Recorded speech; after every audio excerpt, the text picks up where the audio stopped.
Today we're going to discuss extended child's pose with a modification for sensitive knees. So this is going to depend on your height.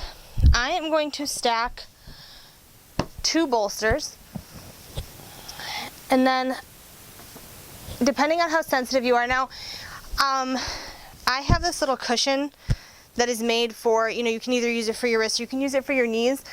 If you don't have one of these, it's totally fine. You can always use another mat across the other direction, so you'd be bringing it this way. So I'm going to place that here.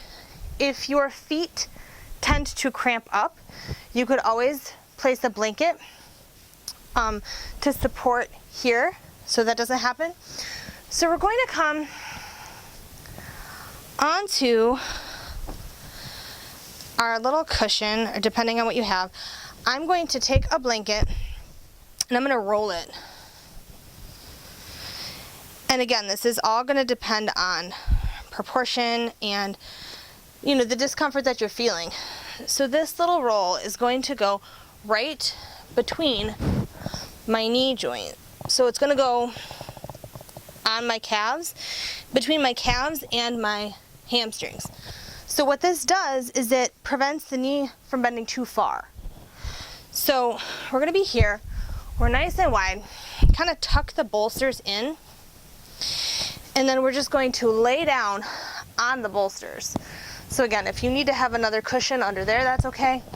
And we're going to come down. Now, I would not advise, hope you guys can hear me, I wouldn't bring the arms back this way. I would keep them extended because we don't want to put pressure on our neck. So we're going to come down and just turn the head to the side.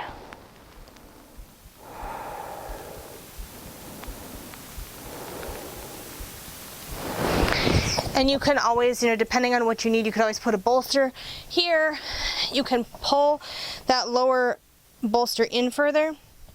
And you could always modify this. If you only needed one, you could always modify with a block for the forehead.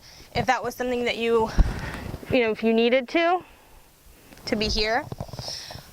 But I feel like if you're really decreasing that angle, it's more likely, depending on the height, that you might need 2. And then remember that we're always countering. So if we put our neck one direction, we're going to then twist the other direction. So we want to, then we move them out of the way. But we want to make sure that we're not bending the knees, so we're not flexing too far either.